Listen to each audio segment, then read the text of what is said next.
is a common.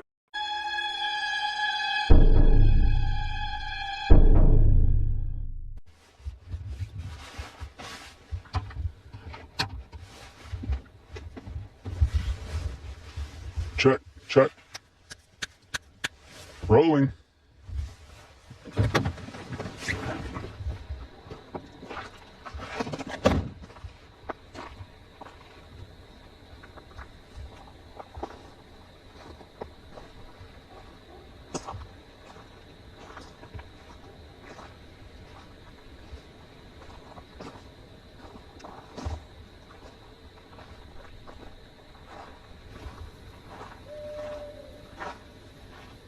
If you are who I think you are, please make sure you are rolling before you enter the cabin.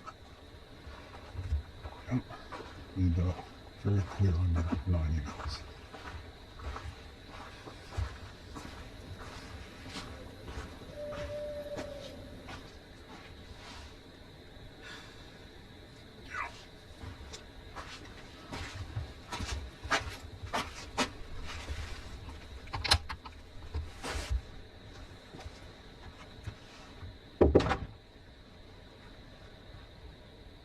Hello?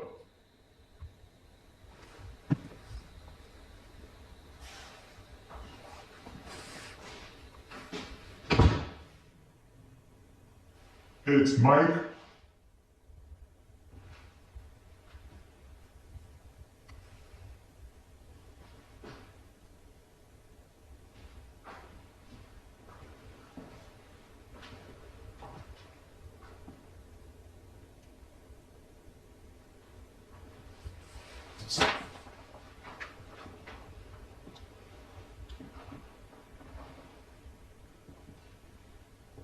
I got the script.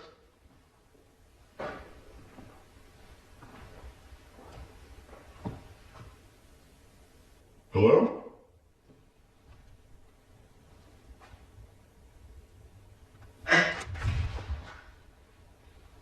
Are you rolling? I am.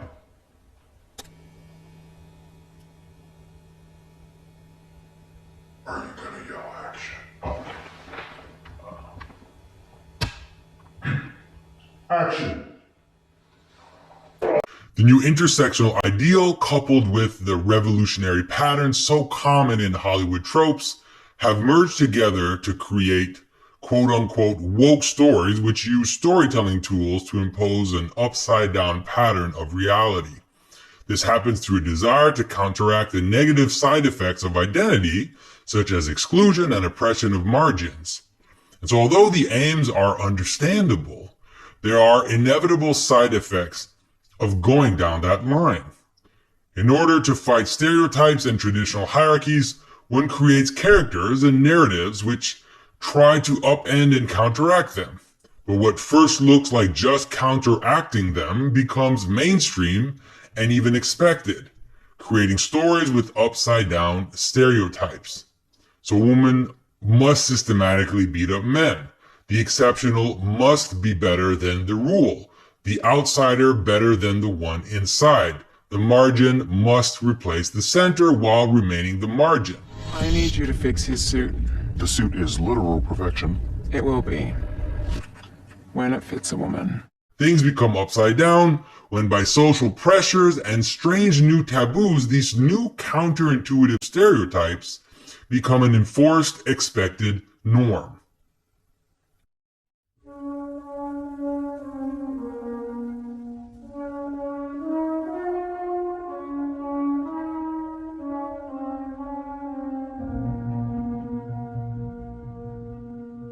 This is Jonathan Pajot. Welcome to the symbolic world.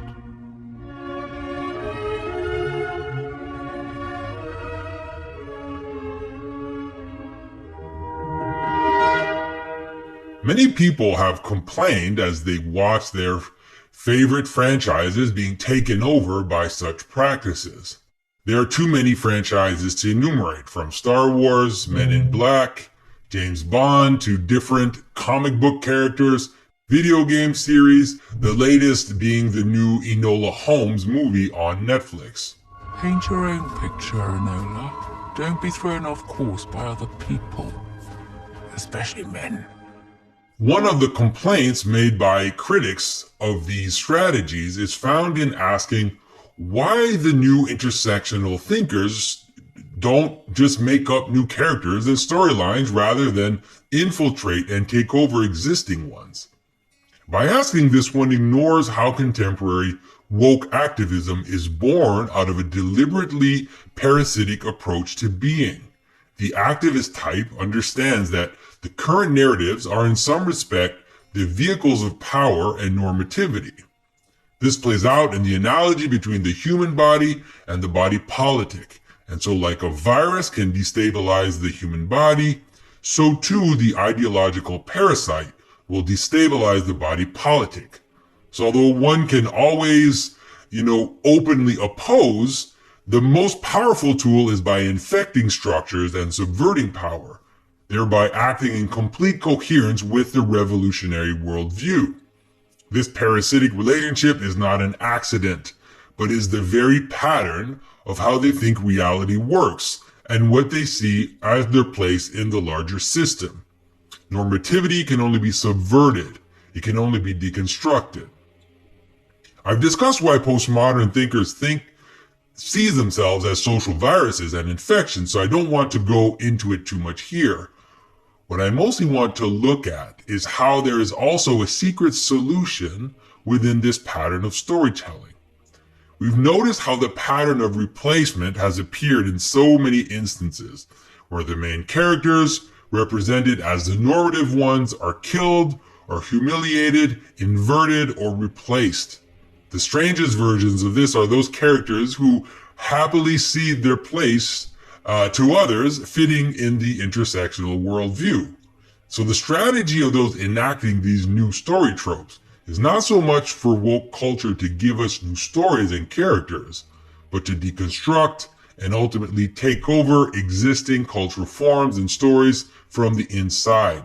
If in religion we might not see a new religious figure, but rather see Christ represented as genderqueer, in storytelling we will not necessarily see a new superhero, but rather have Lady Thor replace a lazy, fat, self-wallowing Thor. Just like any parasite, this pattern, of course, cannot hold, at least not for long. Just like any revolutionary approach to reality, what do you do when you win? What happens when all the superheroes and video game characters and science fiction franchises and even saints have been replaced by their woke selves? When a parasite kills its host, it can only move on to another host, but when it has devoured all the hosts in its sight, then it will itself die. So parasitic patterns of storyteller this Christmas retain DNA from others' sperm. Oh man. Oh man. Seattle. Mindfoster reports that women retain and carry living DNA from every man with whom they have sexual intercourse, according to a new study by the University of Seattle and the Fred Hutchinson Cancer Research Center.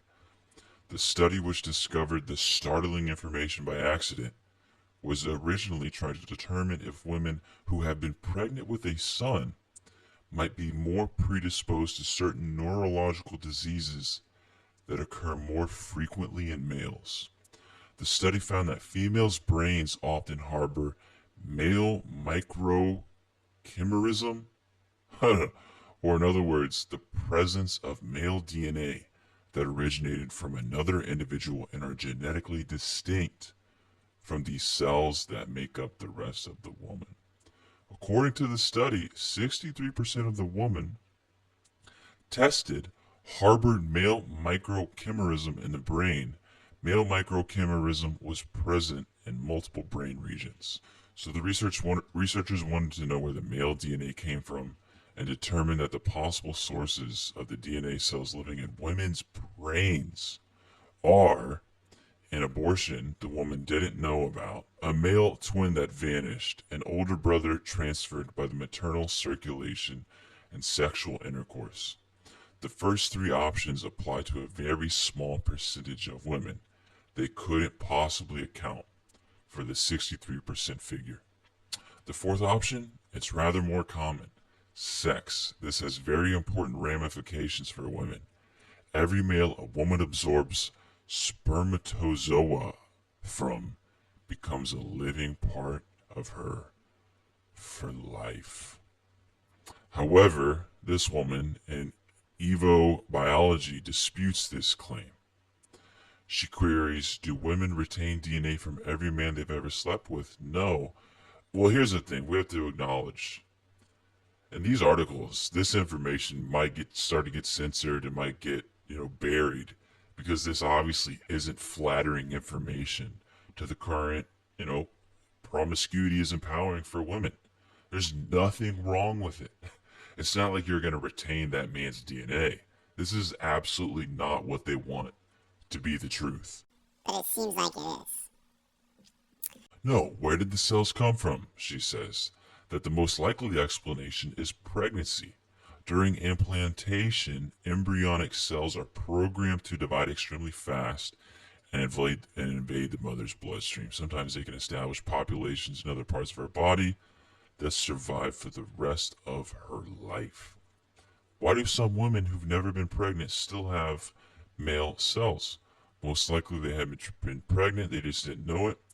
There are also two other plausible sources for the cells from an older brother that had been retained in the woman's mother or incorporated by the woman when she was growing in the womb, or cells from a male twin that was absorbed before birth. It's remotely possible that women might sometimes retain some non-sperm cells from male partners, since that's never been studied and biology is weird.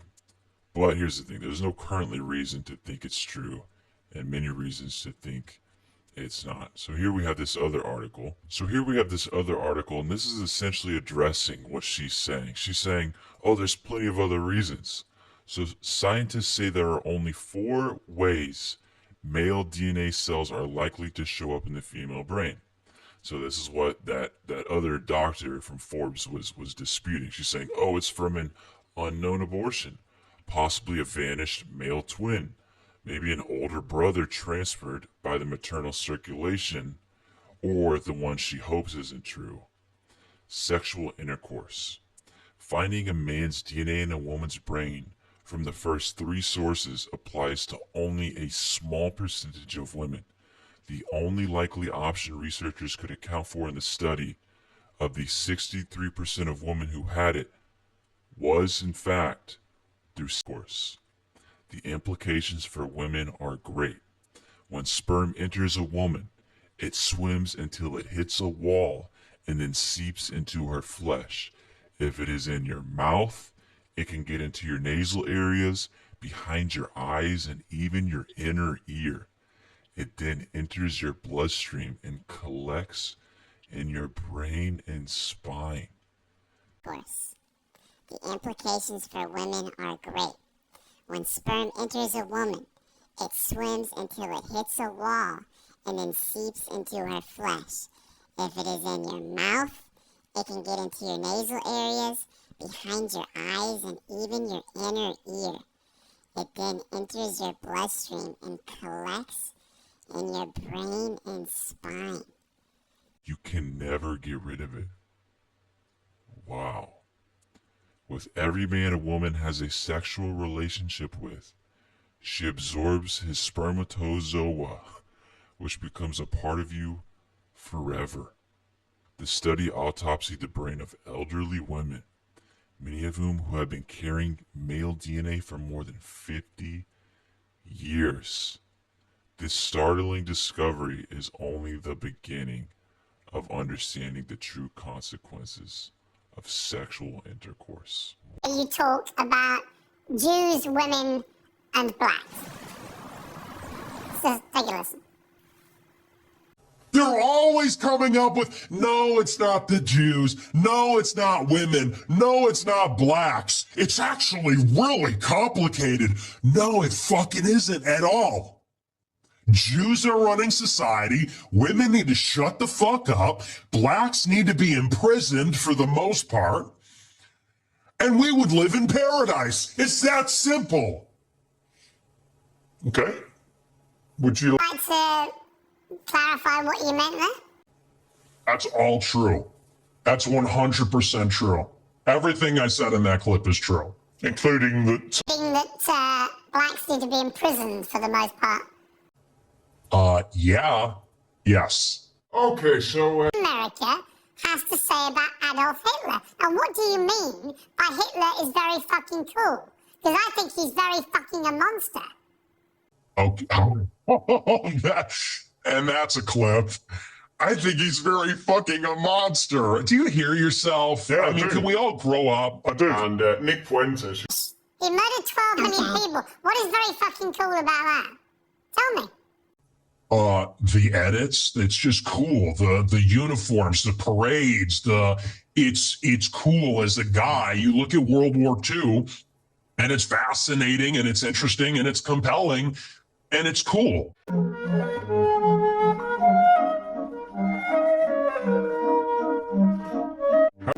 Ooh, Daniel Ballin, this is a heavy hitter. Do you guys know who this is? I find it extraordinary that you would think The Holocaust could ever be something that we can joke about. Why, too soon?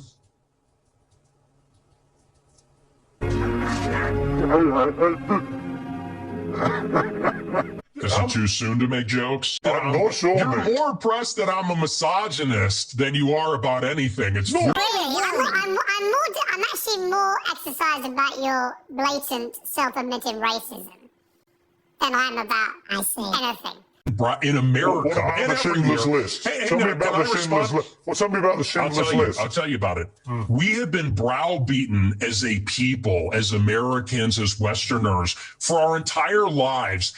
And do you know what this has done? It has taken away any sense of pride, any sense of love for our own civilization. We have been made the villain in our own story. We have been made because, well, let's just be clear. It doesn't begin and end with Hitler is a monster.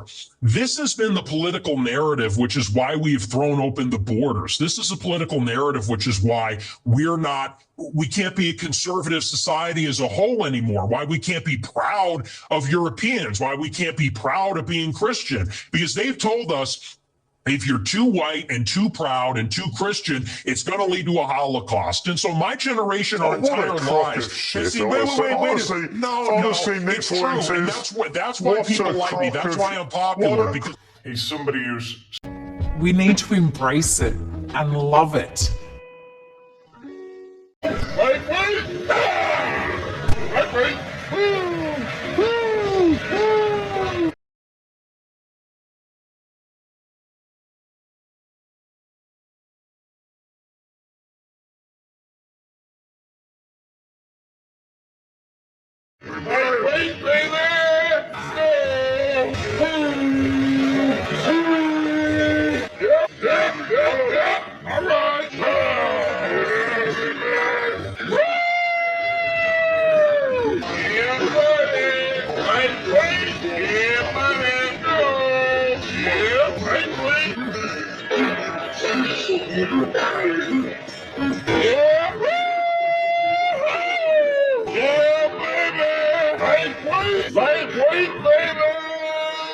I actually think I found the car they picked Bonnie Blue up in.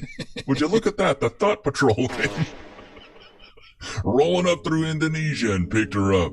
Let's get off into this. It's an unbelievable day for everybody with a soul. Bonnie Blue has finally been arrested, and this time it's not a stunt. Controversial content creator Bonnie Blue has been detained by police in Bali over alleged pornographic activities. Up until this point, she'd been on a global bang bus tour. Not words I thought I'd ever say, but that's where we're at. She hit the UK first, not a good time for anyone really, but then she did quickly move on. She actually shipped the bus down to Australia, which is a crazy move. Even allegedly dropped it on Epstein's Island too. This is peak feminism.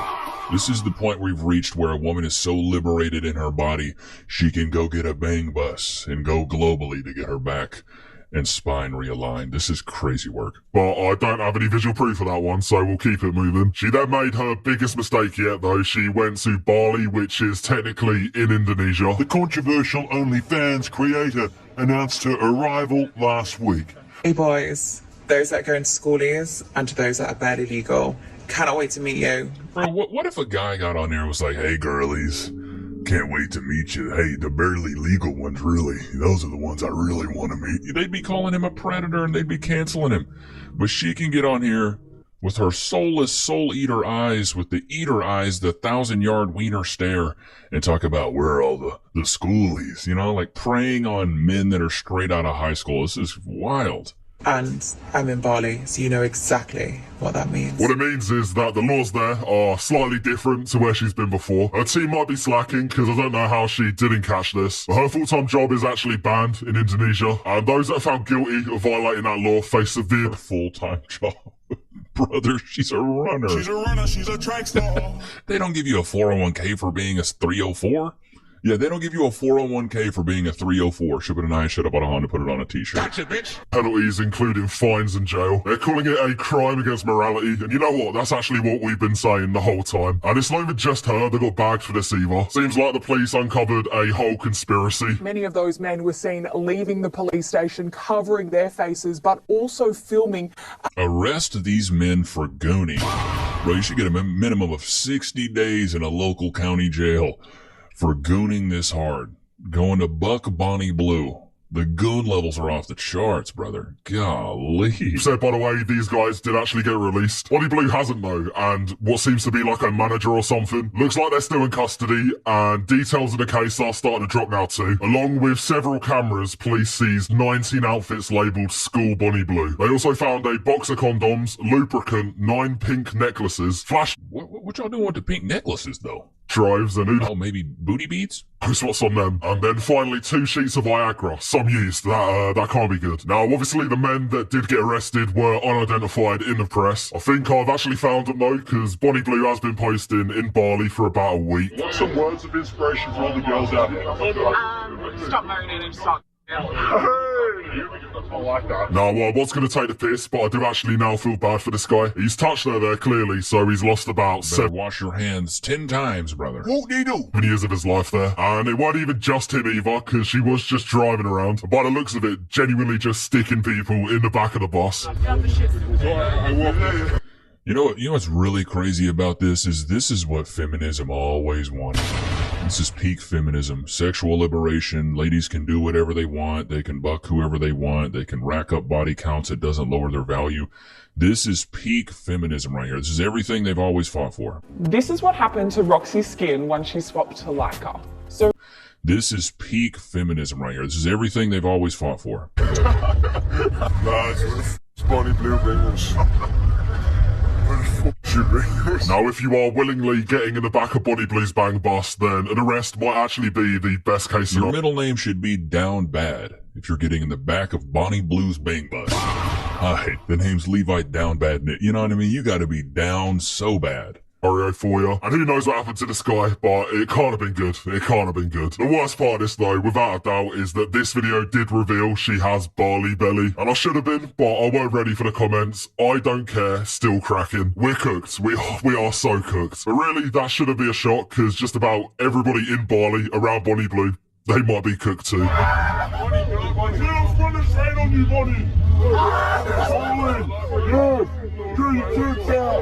Outside of this hellscape, though, reactions to Bonnie Blue, they've been pretty different, actually. A lot of people were celebrating, and actually, given everything we've seen over the last year, well, you can't really blame them, really, because this might be a win. On the other hand, though, some people, they might have taken it a little bit too far. I actually think the authorities have already tried this. Unfortunately, Bonnie Blue is tethered She's just a 304. She didn't kill anybody. to the mortal realm. She is actually immortal, so the best we have is the law. And I think that's probably the most reasonable response. I hope she feels the full force of the law. Well, it was at least reasonable until I clicked on this guy's profile. Turns out, in the end, he actually might have ulterior motives. So I'm here at Lincoln Uni now. I'm not even buzzing. Mum's like, What if I told you that the greatest secrets ever suppressed by rulers, empires, and regimes were never about weapons, espionage, or even politics? What if I told you that the most destabilizing truths in human history were not about the battlefield, but about the bedroom?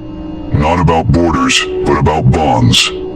For thousands of years, states have asked men to give everything their sweat, their blood, their very lives. And in exchange, they have been promised loyalty, honor, and love. that their women would wait, their families would endure, and their sacrifice would mean something. But history, when stripped of propaganda, reveals something far darker. Time and again, whenever the veil is lifted, reports emerge showing that loyalty is conditional, that male disposability is structural, and that love, far from eternal, often bends to the cold calculus of survival and status. And each time these truths surface, they are suppressed, erased, buried. Because to admit them would shatter the machinery of sacrifice that civilizations depend upon. This isn't conspiracy. This is a universal pattern. From Rome to the Soviet Union, from the ashes of Berlin to the offices of the modern West. What you are about to hear is not just history. It is the black thread running through the entire human story. The silent contract between men, women, and power. A contract written in illusion, maintained by force, and shattered by truth. Every empire begins with a story. A myth designed to bind men together, to convince them that their sacrifice is meaningful, that their lives, spent in toil or on the battlefield, are not wasted. For Rome, the myth was simple glory, honor, and the eternal city. To die for Rome was not a loss, but the highest victory. And behind this story was another, quieter one. The promise that while the men fought and bled, their women waited faithfully, keeping the hearth warm, the family intact, the legacy secure. But peel back the marble facade, and the truth was far more fragile. Ancient historians tell us that after the catastrophic defeat at Cannae in 216 BC, when nearly 50,000 Roman soldiers lay dead, a wave of despair swept the city. Men were gone for years, sometimes never returning. And what did many wives do? Records show remarriages within months, even before husbands' fates were confirmed. Some families arranged new unions out of sheer survival. Others saw opportunity in the collapse of male protection and seized it. The Senate quietly suppressed these accounts, because if the Roman soldier knew that his wife's loyalty might not outlast his absence, what reason would he have to march into another campaign? The illusion had to be preserved. This pattern wasn't unique to Rome. Across ancient Greece, tales of the faithful Penelope, weaving and unweaving her loom while waiting decades for Odysseus, were celebrated precisely because they were rare. For every Penelope in myth, there were countless unnamed wives who chose another path when their husbands failed to return. The Greeks buried those stories, elevating only the myth of loyalty to keep men in line. Fast forward to the medieval world, and the script remained the same. Knights rode to the Crusades under banners of God and honor. Songs and poems told them their ladies would remain loyal, praying in candlelit chambers for their safe return. Yet, when we examine court records, letters, and chronicles, another truth emerges. In France, England, and the German states, wives of absent knights frequently sought the protection and beds of local lords or rivals. Some were coerced, others calculating, but the effect was the same: loyalty was conditional. The church knew this, of course. That's why it preached so fervently about chastity, fidelity, and the sanctity of marriage. Not because these values were natural or universal, but because without the illusion of them, the entire feudal machine would collapse. What man would march to the Holy Land if he suspected his wife would be in another man's arms before his ship even reached Antioch? The truth was too dangerous, so it was buried beneath sermons, songs, and stories. The myth of the faithful wife became not a reflection of reality, but a tool of control.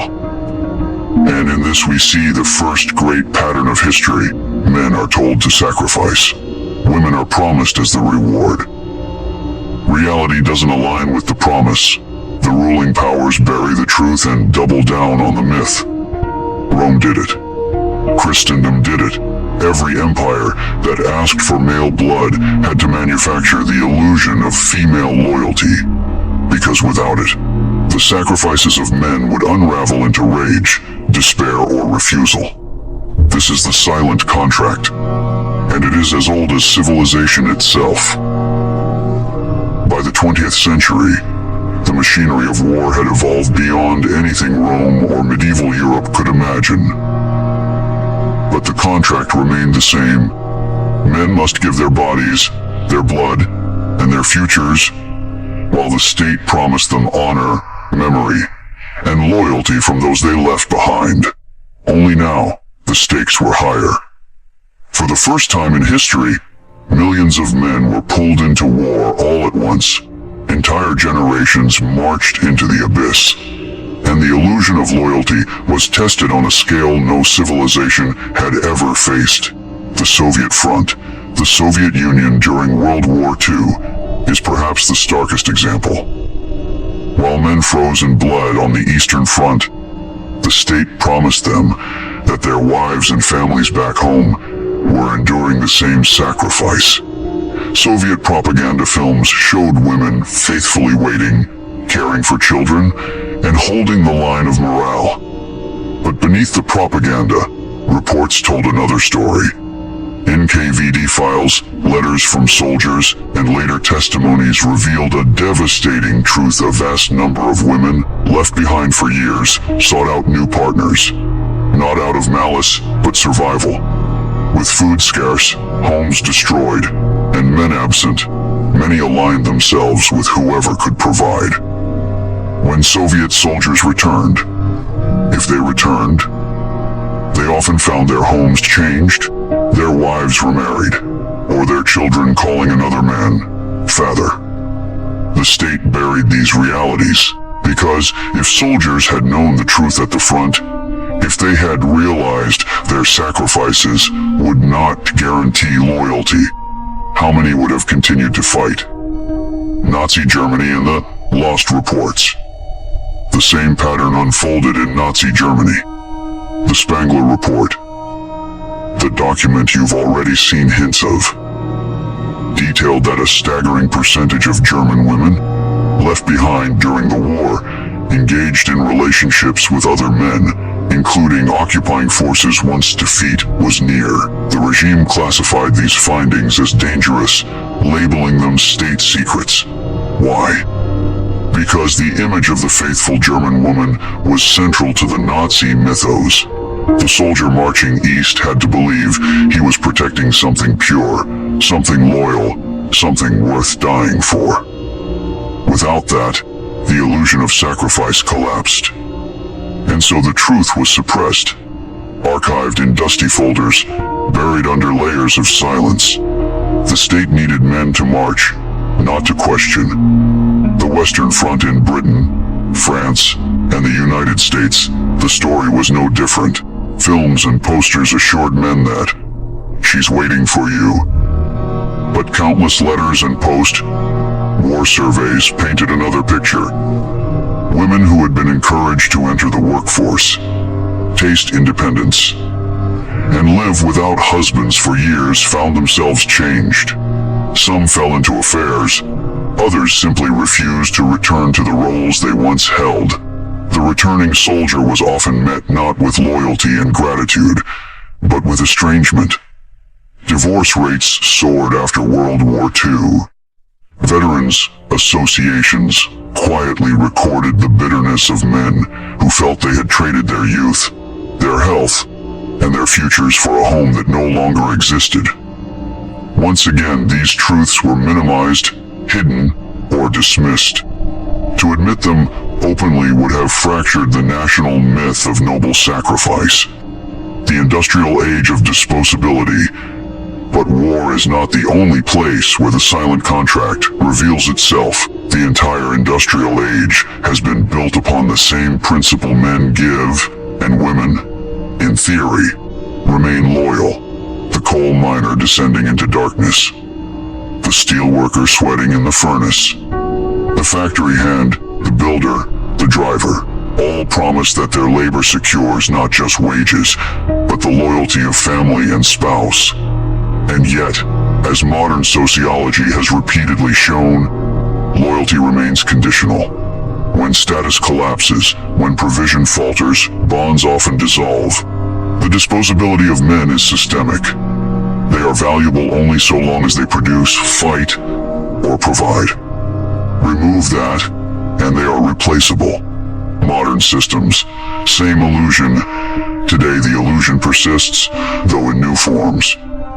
Governments no longer need to draft millions into the trenches, but they still rely on the same myth to keep men compliant. Media sells the fantasy of unconditional love. Hollywood romances and advertising repeat the narrative that devotion is eternal, that love conquers all. Meanwhile, divorce courts, family law, and cultural statistics reveal the opposite. Loyalty bends under pressure, status, and opportunity. And once again, whenever the truth surfaces, it is quickly dismissed, ridiculed, or buried. Studies that suggest inconvenient realities about male disposability or female hypergamy are marginalized, labeled misogynistic, or silenced outright. Because just like Rome, just like the Church, just like the Soviet Union and Nazi Germany, today's system depends on the illusion. Men must believe that sacrifice leads to love, that loyalty is guaranteed, that their suffering has meaning. Without that belief, the gears of the machine would grind to a halt. The universal black thread, across every era, the same pattern repeats. Men are told their suffering is noble. They are promised loyalty in return. Reality contradicts the promise. The system suppresses the truth. From the legionary marching into Gaul, to the knight sailing for the Holy Land, to the Soviet soldier freezing in Stalingrad, to the modern man grinding in the office tower, the illusion persists because it must.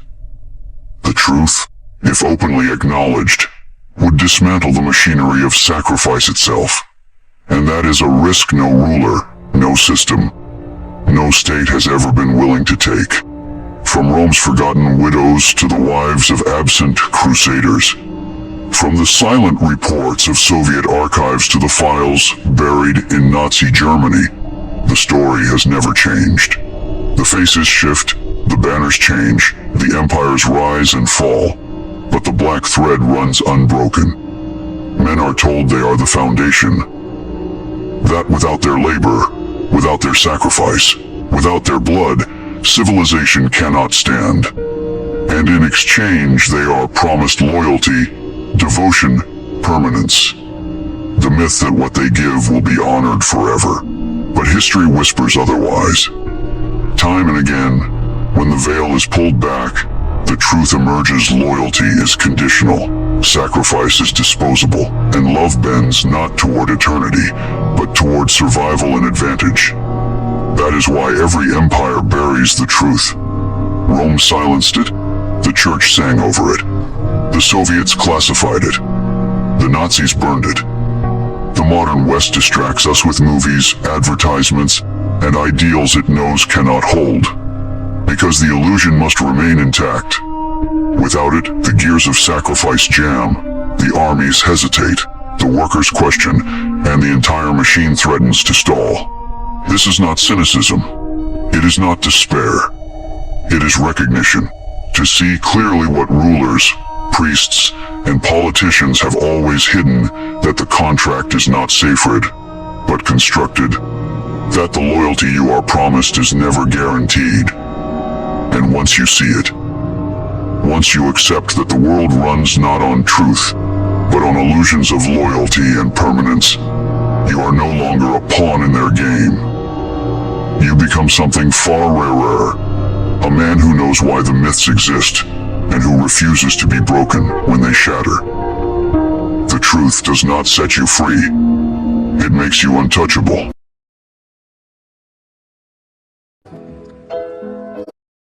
Who think my mom up here, who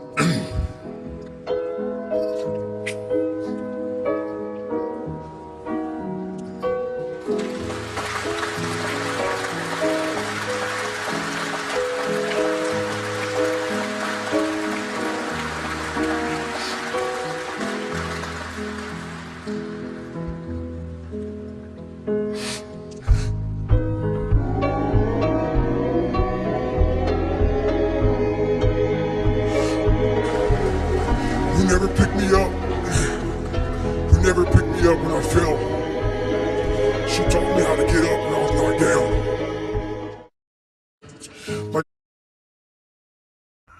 I don't know why we're just so mean to ourselves, man. You know, I don't know why I get so addicted to things, you know. I'm even addicted to damn nasal spray. You know, that's about the hardest thing I've had to kick, to be honest with you. Man, I appreciate your honesty here. You know, I'm proud of you, dude. It's hard. You know.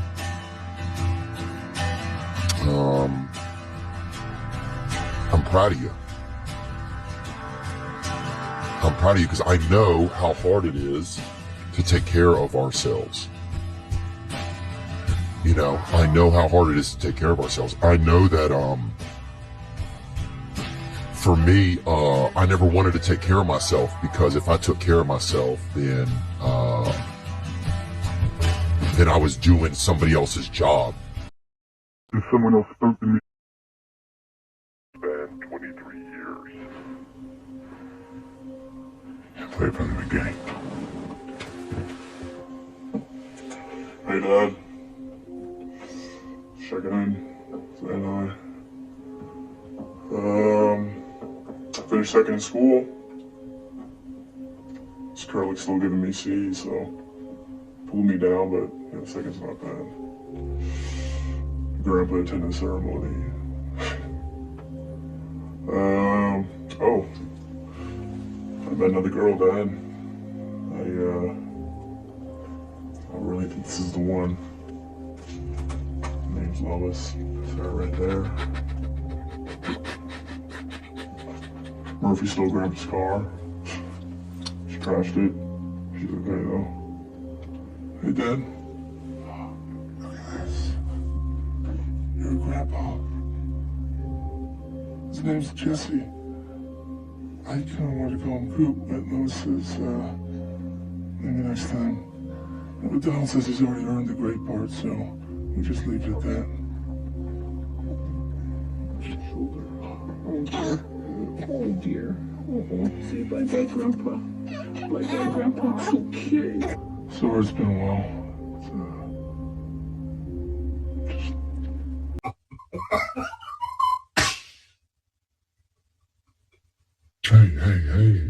Hey, what's going on?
You know, as we head into the Christmas end with everyone around you, but now it feels like everyone is experiencing their own, and and soulless conveniences, for algorithmic dopamine, and for a poor facsimile of the real, true magic of Christmas. The magic of Christmas is right here, I promise you, but it does the run. The snow's coming down.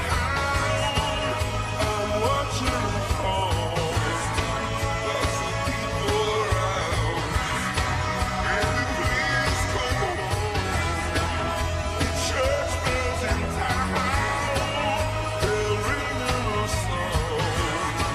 What a happy sound. Baby, please come home. They're singing back the halls. But it's not like Christmas at all. I remember when you were here. And all the fun we had last year. Pretty lights on the tree. I'm watching them shine. You should be here with me. Baby, please come home. I knew it was you. I could smell you getting off the elevator. Shoot.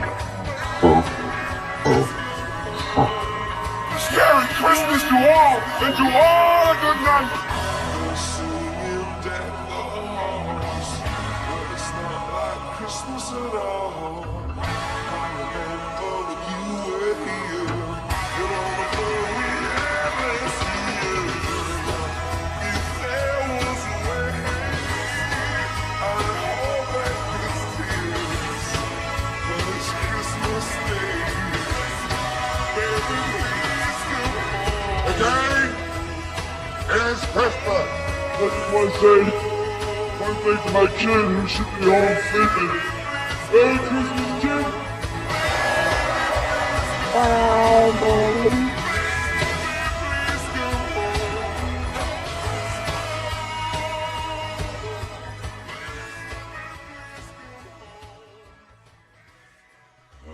yourself a merry little Christmas. It's the Christmas star. Your heart That's all that matters tonight. Not bonuses or gifts or turkeys or trees. See, kids, it means something different to everybody. Now I know what it means to me.